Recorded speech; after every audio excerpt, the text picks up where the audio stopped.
that the furnace company's responsibility when something like that begins to happen? I feel it is, Alan, because they're putting a new unit in to a chimney, and it's their responsibility, again, to look and make sure and understand if the chimney's lined or not lined.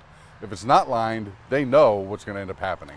What form of heat was here before they put in the new furnace, or was it basically the same kind of heat? It was all oil, but the difference is the new high-efficiency units have a lot more condensation in them, and they're cooler. The gases going up the chimney are much cooler. The old monsters that we had down there are very hot, not efficient. All the heat was going up and out of the chimney, but that was very good for the chimney. Yeah. But this chimney here was unlined, and so it just had brick inside, and that's where all the damage started happening. So your job here was then exactly what? You had to line the chimney? We had to actually open up a few spots in the chimney. Going down into the attic, the chimney closed down a bit. So the stainless steel liner that we put in there wouldn't fit down through. So we actually took the chimney down below the roof because of the damage that was happening. In the attic and the floor, we had to open up the area, guide the liner through, and then re-brick everything back up and then rebuild the chimney Now, again. Bill, when you're dealing with a house like this, there's always a multitude of surprises. Am I correct? How do you get a correct estimate as to what you're going to charge the customer when you don't really know what you're going to find when you open up the various problems that are unseen? There are times when we do end up with a problem like that. When we came here and I knew the age of the house, I knew the house actually by driving by. I brought 2 other guys with me. We did a lot of testing in here, dropping nose cones, which are templates for the size of the liner. We got stuck in the attic, and that's why I knew why we had to do what we had to do. When you say stuck, you mean you couldn't go down below the attic? The template for the liner, and the rope, we drop it down, it hit and it hit and it hit, so we knew right then and there it closed right off. So we knew right away we had to basically open up the chimney in that area. And why was that? Why was it closed off like that? That's just construction from, again, 300 some odd years ago. Typically, things close off and change in older homes every level of the house. So as they're building the chimney going up, they tend to squeeze it in a little bit for the rafters and the woodworking to go up against it, and then they'll flare out again and go up taller. Were there any other surprises in this house, Bill? When we got to the bottom, Alan, the bottom was again closed off, and we couldn't get the liner all the way down through. So downstairs we had to open up a very large hole to make this happen, to make all the connections, all the components to get the job complete. Bill, I don't know if this is a compliment or not, but when I look at those 2 chimneys up there, one of them is circa 1700, the other one is circa 2000 and something, right? 2009, and correct. I can't really tell the difference unless you get right up close. A lot of the brick that we use, Alan, are called Hudson River Commons. Up and down the Hudson River, there was a lot of manufacturers of brick. They are now since gone. There's a couple manufacturers that still manufacture these brick purposely for the sake of historic homes. West Point uses a lot of these brick. So we don't want a nice, clean, square, flat brick on an old historic home like this at all. So a lot of the work that we do uses these brick, and they're a full true 8 inches, like a 2x4 is now smaller. These brick are still manufactured as a full 8-inch Yeah, they brick. don't look like they came out of the big box store. Not at all, sir. Not at all. They're special order. Yeah, Bill, this fireplace hasn't been used since my family's had the property for 50 years, and we know it doesn't have a liner. The top of it was just capped off to keep squirrels out, and we really would like to use it for fires. Bruce, what I would do is take care of the rest of the restoration on this from this level on up again, which has not been touched yet. So far, this fireplace facing in the front has been done over already once. It's more of an Adirondack style. It's definitely not a homestead period from 300 years ago. Somebody redid the firebox. What I suggest that we do is we take care of the smoke chamber area right here, where all the smoke and creosote builds up, as well as a new liner within the chimney. So we've inspected this already. Everything seems fine from here down. So from here on up, we need to do the restoration of it to get it back to safety. I'm almost afraid to ask this question, but what about the brickwork above the roof line on this chimney? Actually, Bruce, we got up there, we inspected the whole thing, and everything is fine. We looked down inside of the chimney. You can tell that the chimney's been rebuilt from the roof line up again already once, at least once. But below the roof line, everything seems to be fine. Well, that's a relief. And what about the cap? It'll need a cap on top of that. To match the existing chimney, the other one that we built, we're going to do the same thing. We're going to put the pillars on each corner with a piece of bluestone, and then reroute the lightning rod back up on top again to match the existing one over there that we rebuilt last year. Yeah, I'd really like to get this working again. It'll be nice. Believe me, you'll enjoy it. So Tracy, when people call Ashley's or they call Hudson Valley Chimney, you're the first person they talk to, right? Yes. What do you do? I set their appointments and I help diagnose what problems they're having at the time. Whether it is an inspection they need or a cleaning or possibly masonry estimates. Now, Bill Murphy has told me that you're kind of like a chimney psychic. What did he mean by that?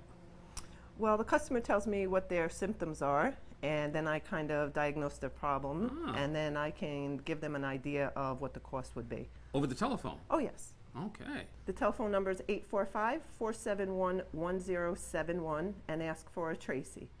At Hudson Valley Chimney Service, we pride ourselves at being the #1 chimney repair and service company in the entire Hudson Valley. Our knowledge and friendly staff has over 75 years of combined experience and expertise you need to protect your family and home. We stand behind all of our work with service you expect and deserve. Hudson Valley Chimney Service is located right here in Poughkeepsie and servicing the entire Hudson Valley and beyond. Give us a call at 845-471-1071, providing professional care with the antique flair since 1976. Are there major differences between chimney sweep companies? Should I be shopping for a chimney sweep company, and what should I be looking for in a chimney sweep company? There's a few things. Number one is liability insurance, okay, workman's comp insurance, making sure they're protecting. Should I be asking for that at the door, so to speak? Should I be saying, I want to see a certificate of workman's comp and proper liability coverage? Most companies don't drive around with certificates handing them out. Right. We are ourselves definitely insured in both angles, workman's comp, liability. But you should ask the question. It's a good idea to ask, yes. Yeah. And it's also not a bad idea to ask for the number. Okay. When any major work is done on a house on construction, I would definitely say yes. Yeah. If they're going to come here and do the kinds of work like this here, it's a good thing for yourself to protect yourself. Do you require permits for the work that you're doing here? This one here, no. Not for the masonry work. The liner that you're going to see in a second, yes. Building permits are definitely required on any kind of liner system, any kind of wood stove installation, fireplace installation. And it's homeowners liability. Ignorance is no plea in this, is that right? We notify the customer that a building permit is required, and it's their responsibility to go and get the permit. All right. They have their tax ID number, et cetera. When the permit is here, they post it in the window. Right. And then as soon as our work is completed, call up the inspector. The inspector will come out and inspect our work and sign off on it, and you'll have an open CO again. Okay. So let's go back to this question of how do you select the right chimney sweep for you? CSI certification is number one, the Chimney Safety Institute of America. My number is 3029. It's a guideline for people taking a test and knowing that, I'm going to call it a little above the basics of chimney sweeping. Some people get certified, some people don't. You don't need to be certified. Like I said before, insurance is definitely a necessity to have. Can you just open your door and say, I'm a chimney sweep? Yes, you can. Yes, you can. And that's what you've got to be worried about. Yeah. There's people that are in business around here that I know of. They've been in business over 10 years. And they are not business people. So down south we call these people trunk slammers. Here we call them like gypsies. Yeah, same thing. So, it doesn't matter where they are. Come and go, in and out. They just come and go and Yep, in and out. yep. Okay. Won't return your calls, things like this. Yeah. Service, it's all service. Yeah. So Hudson Valley Chimney's been in business for how long now, Bill? Since 1976. Tell us the relationship between Hudson Valley Chimney and Ashley's and why you have the two companies and what the synergy is between the two of them. It all started out, like we said before, about the customers asking us to open up a stove shop because they wanted stoves and fireplaces. We put it off for years and years and years, and then it got to the point where we're growing and growing and growing that it was time. It was time. And the marriage between the two of them has worked out fantastic.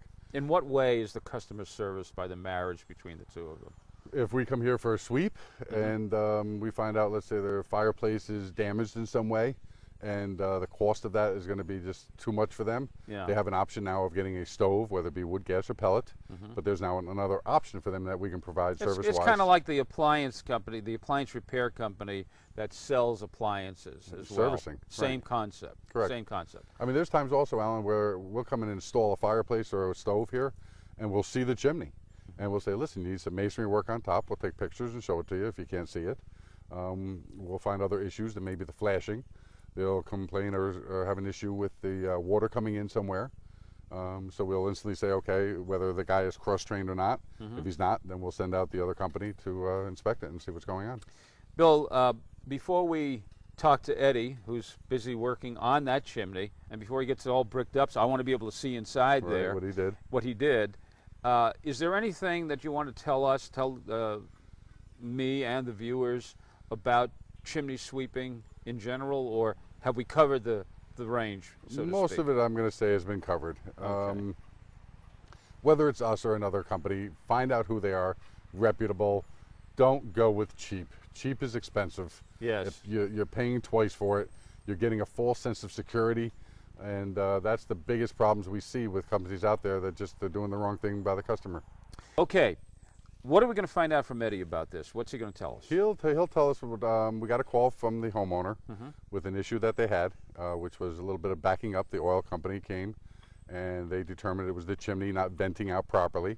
We got called out, and from there I'll let Eddie take over and tell you what we found and what we had to do to fix and remedy the situation. The oil company was having problems. It was smoking in the house, back smoking. Yeah. We come here to look at the chimney. I tried to drop a tape measure down to get a measurement of the chimney to put the liner in, and the tape measure wouldn't go down. How did you determine that you needed a liner to begin with? Well, with the oil company saying it wasn't breathing, and I went up to take an inspection, and I couldn't get anything down the flue, I knew it was partially plugged off. Yeah. Which is a big, big hazard. So we decided to go through the outside of the wall. We went through everything, further inspection, and decided to go through the outside of the wall because the inside is old, historic, nice wood. Yeah. When we got to that point, we realized that the offset was pretty bad, so we just got in there with a hammer and we worked in the hole and up, because right where the brickwork ends outside here is where the house starts. So we worked up inside the chimney and opened it up so the liner could come down and make through the offset. What do you see as being the biggest problem that homeowners have? A lot of times it's lack of maintenance, getting inspections. A lot of times it's construction, it's poor construction. And it's hard to see inside of there. When you buy a new home, you don't usually look inside the chimney. What percentage of those problems would you say are potentially dangerous for the homeowner? And I have to say 100%. 100%? 100%. Why is that? The smallest crack, the smallest spot could create a fire hazard, a carbon monoxide issue, anything. It really could be anything. At Hudson Valley Chimney Service, we pride ourselves at being the #1 chimney repair and service company in the entire Hudson Valley. Our knowledge and friendly staff has over 75 years of combined experience and expertise you need to protect your family and home. We stand behind all of our work with service you expect and deserve. Hudson Valley Chimney Service is located right here in Poughkeepsie and servicing the entire Hudson Valley and beyond. Give us a call at 845-471-1071, providing professional care with the antique flair since 1976. So what's the take-home message? Number one, do not be a chimney scofflaw. Have your chimney inspected at least once a year. That is the law. And if it needs to be cleaned, have it cleaned by a reputable company such as Hudson Valley Chimney. The other message I think from this program is Hudson Valley Chimney and its sister company, Ashley's Hearth and Home, are the ideal marriage of companies that you want to have to service your needs, whether it comes to cleaning your chimney, inspecting your chimney, or buying an appliance for your home. So, thank you for being with us, and we'll see you again the next time.